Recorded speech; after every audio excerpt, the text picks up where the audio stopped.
Hindi naglalaban sa mga Duterte at pag lumaban kami sa mga Duterte at nanaig ang manggagawa at masang Pilipino, isasama ka namin sa basurahan ng kasaysayan. Mabuhay ang manggagawang Pilipino, mabuhay ang uring manggagawa. Marcos singilin, Duterte panagutin, Sara litisin, Convict Sara now. Maraming salamat po for inyong distribution na ako sa unang pagkakagawa.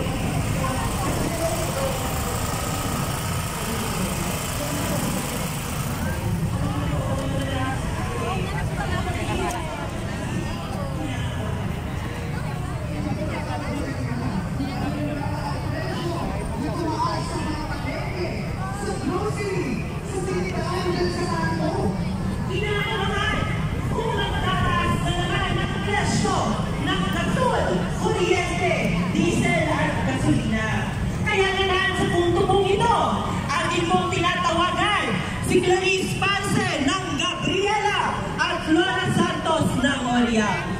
lupa, sahod, serbisyo at karapatan, Ipaglaban! ipaglaban, Lupa, sahod, serbisyo at karapatan! Alam nyo, mga kasama, mga kababayan, sa panahon ngayon na walang tigil ang pagtaas ng presyo ng mga bilihin, dapat talaga tayong mga mahihirap ay hindi na sinisingil pa ng mga dagdag bayarin na buwis gaya ng lintik na VAT na yan at ng excise tax na yan. Dahil alam naman natin na ang ibinabayad natin buwis sa gobyerno ito nagtotoo sa bulsa ni Sara Duterte, nasa bulsa ni Marcos Jr.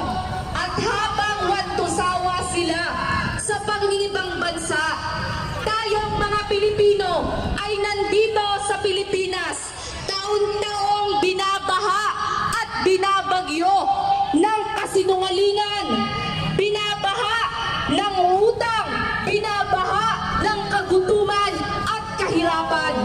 Kaya tayo ngayon nandito sa kahabaan ng Commonwealth para pasinungalingan ang mga sasabihin ni Bongbong Marcos Jr.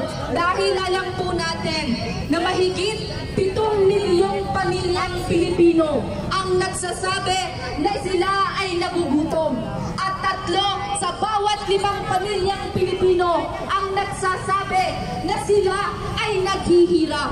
Kaya tayo ngayon ay nananawagan ng patuloy na pagkakaisa para panagutin ang lahat ng kurakot sa loob ng gobyerno, panagutin at silin sina Bongbong Marcos Jr. at si Sara Duterte. Tuloy-tuloy lang po tayo sa ating mga pagkilos. Maraming salamat at mabuhay po ang mamamayang lumalaban. Mula sa Oriang, lumalaban sa makatpalaya, araw sa inyong lahat na lumalabang Pilipino. Mga kasama, sobra na! Tama na ang kahirapan at kaguntungan ng bawat Pilipino. Masador, tapos na yan.